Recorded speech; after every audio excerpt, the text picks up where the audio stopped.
ഇത് മാസ് മോട്ടോഴ്സിൽ നിന്നാണ് ഹീറോയുടെ passion pro വണ്ടി വർക്കിന് കയറിയിട്ടുണ്ട്. മെയിനായിട്ട് നമുക്ക് അതിനകത്ത് general service, water service, oil മാറ്റാം, ഹാൻഡിൽ ലൂസാവണ കംപ്ലയിൻറ്റ് പറഞ്ഞിട്ടുണ്ട്. പിന്നെ അതേപോലെ തന്നെ ഇൻഡിക്കേറ്റർ, ഫ്രണ്ടിലത്തെ ലെഫ്റ്റ് സൈഡ് ഇൻഡിക്കേറ്റർ കംപ്ലയിൻ്റ് ഉണ്ട്. അപ്പോൾ അത്ര മാറ്റേഴ്സ് പറഞ്ഞിട്ടുണ്ട് കേട്ടോ. അപ്പോൾ നമ്മൾ വണ്ടി ഓടിച്ചു നോക്കി വർക്കിന് കയറ്റിയിട്ടുണ്ട്. നമുക്ക് അതിൻ്റെ ബാക്ക് ബ്രേക്കിൻ്റെ ഭാഗമൊക്കെ നമ്മൾ ചെക്ക് ചെയ്യാനായിട്ട് ബാക്ക് വീലൊക്കെ അഴിച്ചിട്ടുണ്ട്. ബ്രേക്ക് ലൈൻഡർ അഴിച്ച് വയ്ക്കുമ്പോൾ കമ്പനി ലൈൻഡർ കിടക്കണേ വലിയ പഴക്കമായിട്ടില്ല, നമുക്കൊന്ന് ക്ലീൻ ചെയ്ത് റീസെറ്റ് ചെയ്യാന്നുള്ളൂ. ബ്രേക്ക് ക്യാമൊക്കെ ഒന്ന് അഴിച്ച് ഗ്രീസ് ചെയ്തിടാം. അതേപോലെ തന്നെ ടയറിൻ്റെ കണ്ടീഷനും അത്യാവശ്യം ഉണ്ട്, പുതിയ ടയറാണ്, വലിയ പഴക്കമായിട്ടില്ല. പിന്നെ അതേപോലെ ഹബിനകത്ത് അതിൽ ചെറിയൊരു സ്ക്രാച്ച് ഉണ്ട് ഹബിൻ്റെ ഉള്ളിൽ. നമുക്കതൊന്ന് വാട്ടർ പേപ്പർ ഇട്ട് ഒന്ന് പിടിച്ച് ക്ലീൻ ആക്കിയിട്ട് റീസെറ്റ് ചെയ്യാം, ഒന്ന് റഫാക്കിയിട്ട് ഗ്രീസ് ചെയ്യാം, റീസെറ്റ് ചെയ്യാം കേട്ടോ. പിന്നെ അതേപോലെ തന്നെ ചെയിൻ്റെ ഭാഗം നമ്മൾ ചെക്ക് ചെയ്യുമ്പോഴേ ചെയിൻ അഡ്ജസ്റ്റിങ് മാക്സിമത്തിലേക്ക് എത്തിയിട്ടുണ്ട്. നമുക്ക് ഈ ഒരു ടൈറ്റ് കൂടി ചെയ്യാനുണ്ട്, വലിച്ച് ഏറെ കുറേ അഡ്ജസ്റ്റിങ്ങിലേക്ക് ആയിക്കൊണ്ടിരിക്കുകയാണ് കേട്ടോ. തൽക്കാലം നമുക്ക് ചെയിൻ ടൈറ്റ് ചെയ്ത് ക്ലിയർ ചെയ്യാം. പിന്നെ അതേപോലെ ഈ ഭാഗത്ത് ചെറിയൊരു ലീക്കേജ് കാണുന്നുണ്ട്. ഈ സ്പോക്കറ്റിൻ്റെ സൈഡ് ചെറിയ ലീക്ക് ഉണ്ട്, പ്ലഗ് റബ്ബർ ലീക്കായിട്ട് ആ സൈഡും ഓയിൽ പുറത്തേക്ക് വരുന്നുണ്ട്. അപ്പോൾ ആ ഭാഗം ഒന്ന് ക്ലിയർ ചെയ്തിട്ട് ആ ഓയിൽ സീലും ആ റബ്ബറും മാറ്റിയിടാം. സൈഡ് സ്റ്റാൻഡിൻ്റെ കണ്ടീഷൻ അത്ര ക്ലിയർ അല്ല കേട്ടോ, കാരണം ഞാൻ അടിഭാഗം ഇതായിട്ടൊക്കെ ഉണ്ട്. പിന്നെ എന്ന് വെച്ചാൽ അത്യാവശ്യം ഫ്രീ പ്ലേ കാണിച്ചു കൊടുക്കുന്നുണ്ട്. ഒരു പ്രാവശ്യമൊക്കെ ഒടിഞ്ഞിട്ട് വെൽഡ് ചെയ്തതാണ്. അപ്പോൾ ഒന്ന് മാറ്റിയിടാണെങ്കിൽ കുറച്ചുകൂടി ബെറ്റർ അതായിരിക്കും. കാരണം ഇപ്പോൾ ഇനി മഴയൊക്കെയാണ് വരാൻ പോണേ. ഒന്നുപോലെ നമ്മളിത് കൊണ്ട് വെൽഡ് ചെയ്യണം, അതല്ലെങ്കിൽ മാറ്റി പുതിയതിടണം. കാരണം വെച്ചാൽ ഈ അടിഭാഗം ഇങ്ങനെ നിൽക്കുന്നതുകൊണ്ട് തന്നെ മണ്ണിലേക്കൊക്കെ കൂടുതൽ പോയി വണ്ടി മറിഞ്ഞു വീഴാനുള്ള സാധ്യതയൊക്കെ കൂടുതലാണ്. അപ്പോൾ എന്തായാലും ഈ സ്റ്റാൻഡിൻ്റെ കണ്ടീഷൻ അത്ര പെർഫെക്റ്റ് അല്ല. അപ്പോൾ മാറ്റി പുതിയതിടണമായിരിക്കും കുറച്ചുകൂടി നല്ലത്. കാരണം ഈ ഭാഗമൊക്കെ വെൽഡിങ് ഈ സൈഡ് ഫ്ലാറ്റായി പോയി. ശരിക്കും പറഞ്ഞാൽ ഇത് കൂർത്ത കണ്ടീഷനാണ്. ഇപ്പോൾ ഫ്ലാറ്റായിട്ട് നിൽക്കട്ടെ, അതല്ലെങ്കിൽ പിന്നെ നമ്മൾ കൊണ്ട് വെൽഡ് ചെയ്യാൻ നിൽക്കണം. ആ കാശുണ്ടെങ്കിൽ നമുക്ക് മാറ്റി പുതിയതിടണമായിരിക്കും കുറച്ചുകൂടി ബെറ്റർ.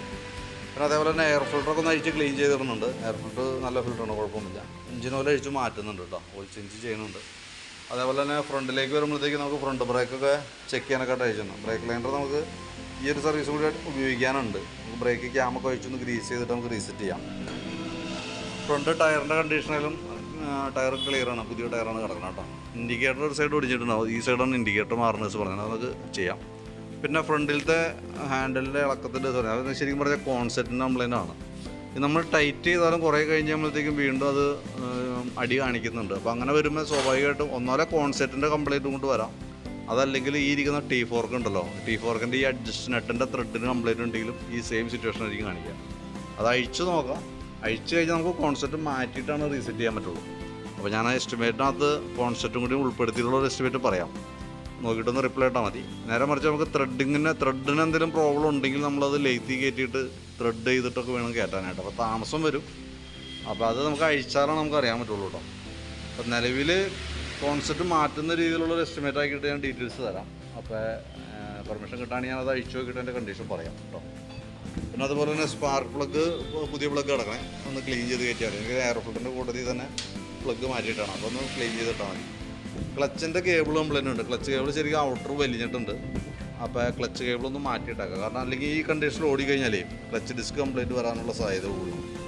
കാരണം എന്താ ചെയ്ത് നമുക്ക് അഡ്ജസ്റ്റ് ചെയ്യാനുണ്ട് കാര്യം, പക്ഷേ നമ്മളത് ഇടാൻ നോക്കുമ്പോൾ ഇപ്പോൾ തന്നെ ഓവറായിട്ടുള്ള രീതിയിലാണ് ഔട്ടർ ടൈറ്റ് വന്നത്. അപ്പോൾ കൈയോടത് മാറ്റിയിടാണെങ്കിൽ ഏറ്റവും സേഫ് അതാണ്.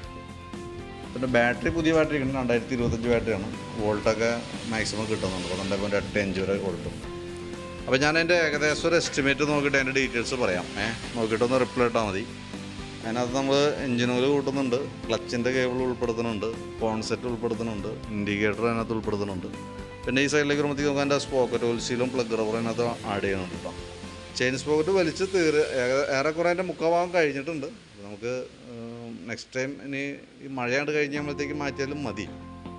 അപ്പോൾ അത് നോക്കിയിട്ട് ഇനി അതെല്ലാം മാറ്റണമെന്നുണ്ടെങ്കിൽ നോക്കിയിട്ടൊന്ന് പറഞ്ഞുതരാം കേട്ടോ. ഞാൻ വേണമെങ്കിൽ കൂട്ടത്തിൽ മാറ്റണമെങ്കിൽ മാറ്റിയിടാം. പക്ഷേ നമുക്ക് ഈ മഴ കഴിഞ്ഞിട്ട് മാറ്റുകയാണെന്നുണ്ടെങ്കിൽ അത്രയും കൂടി നമുക്ക് ഉപയോഗിക്കാൻ കിട്ടും അത്. കാരണം ഞാൻ മഴയത്താണ് ഏറ്റവും കൂടുതൽ ചെയിനൊക്കെ കംപ്ലൈൻറ്റ് വരാം. അപ്പോൾ വീഡിയോ വാട്സാപ്പിലേക്ക് ഒന്ന് സെൻഡ് ചെയ്തിടാം. അപ്പോൾ വീഡിയോ കണ്ടതിന് ശേഷം നോക്കിയിട്ടൊന്ന് റിപ്ലൈ ഇടണം. റിപ്ലൈ കിട്ടിയിട്ട് നമുക്ക് ആ രീതിയിൽ വേണം ക്ലോസ് ചെയ്യാനായിട്ട്. അപ്പോൾ വീഡിയോ കണ്ടു തന്നെ ഒന്ന് പറഞ്ഞുതരാം.